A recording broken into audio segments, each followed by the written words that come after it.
Despite everything that's been written about the importance of goal setting, very few people actually put it into practice.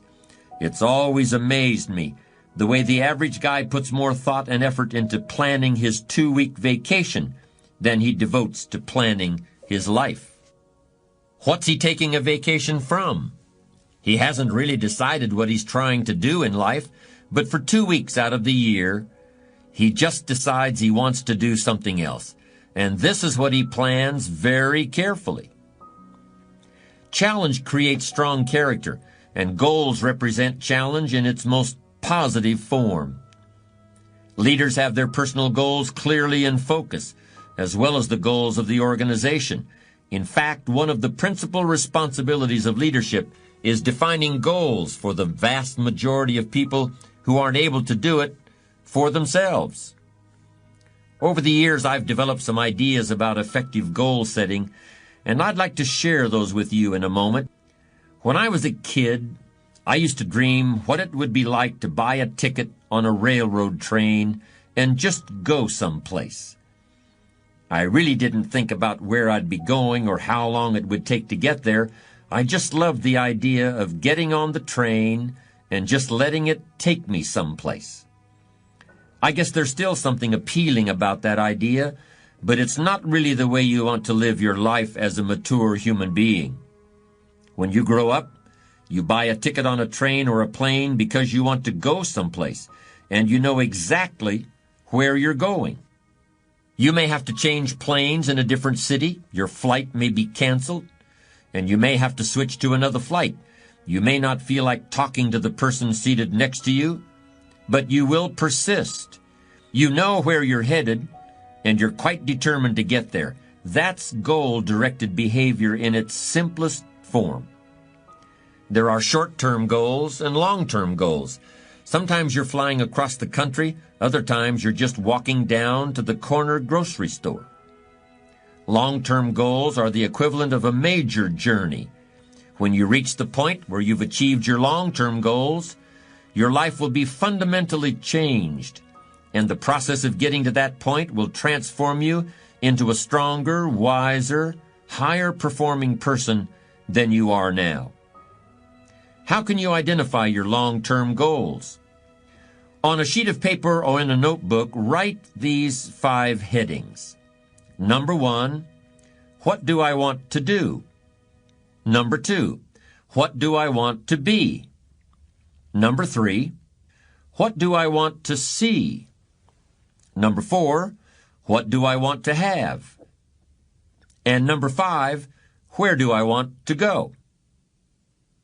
Now, under each of these categories, write down several possible long-term goals. Be very relaxed about this. Just allow your mind to flow and come up with 3 to 6 ideas for each category. Don't worry about a lot of details at this point, and don't spend too much time describing a particular goal. In category number 1, for example, what do I want to do? Suppose you want to write a book about the history of your family, going back to the arrival of your great-grandparents in the United States. Just quickly jot down family history. Then as you look down the list of categories, it occurs to you that you've always wanted to see the pyramids in Egypt, so you write pyramids. Keep writing down ideas as long as the list of categories continues to inspire you. You'll probably be surprised at some of the things that turn up. You may have kept a great many desires and aspirations hidden in the back of your mind, but the opportunity to write them down will move them to the forefront of your consciousness. That's one of the benefits of this technique.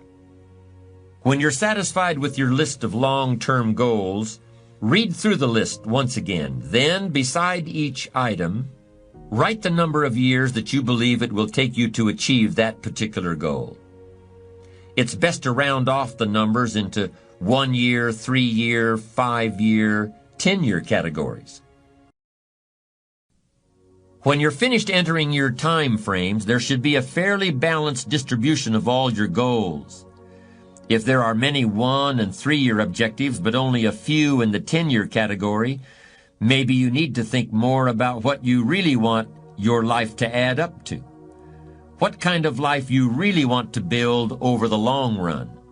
But if there's a preponderance of 10-year goals and relatively few of the shorter-term variety, this may be an indication that you're putting things off, that you're focused too much on where you'll be at the end of the day and not enough on what you can accomplish right now. Keep working on your list, adding and subtracting goals with various time frames until you've created a more or less even distribution. So far, you've just been adding things to the list, but now it's time to start making some selections. Now you're going to start asking yourself what's really important compared to what might just be sort of fun. Choose 4 goals from each of the 4 time frames, 1 year, 3 year, 5 year, and 10 year. Now you have 16 separate goals. So far, you've only referred to them in shorthand fashion, but now you're going to start seeing them very, very clearly in your mind's eye.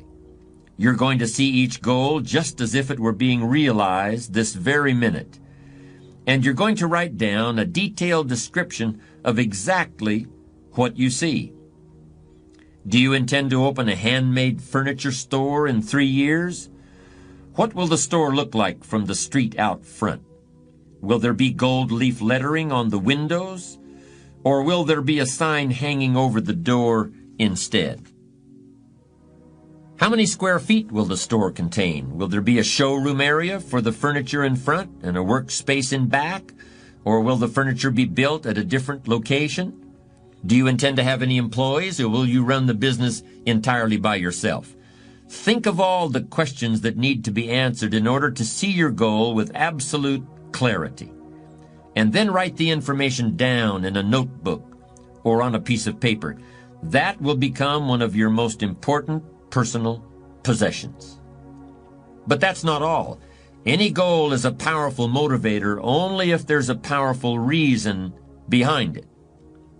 Why do you want to achieve your goals? Why do you want to own a handmade furniture store, or a private airplane, or a newspaper in a small town in Vermont? Why do you want to compete in a triathlon, or visit the Australian outback, or be the first woman in your family to earn a PhD? Write down your reasons for wanting each goal in the same degree of detail that you use to write your descriptions. If you can't find a clear and convincing reason for each of your 16 goals, do some serious reevaluating. You may have more whims or pipe dreams than real goals, and now is the time to make that discovery. Keep working on your list until you have 16 clearly envisioned, strongly motivating, long-term goals. Review what you've written at times, and keep track of your progress toward these objectives. Above all, persevere. Goal setting is a very important first step, but goal achievement is a continuous, lifelong process. That's what makes it so challenging. That's also why it's so extremely rewarding to finally attain your long-term goals. With regard to immediate goals, those that require anywhere from a day to a year to achieve, I recommend creating lots of objectives that can be accomplished in a month or less. Write them down. Read what you've written at frequent intervals. Keep track of your progress. And do something often that brings you closer to realizing these very short-term objectives. That way, you'll always have something to celebrate.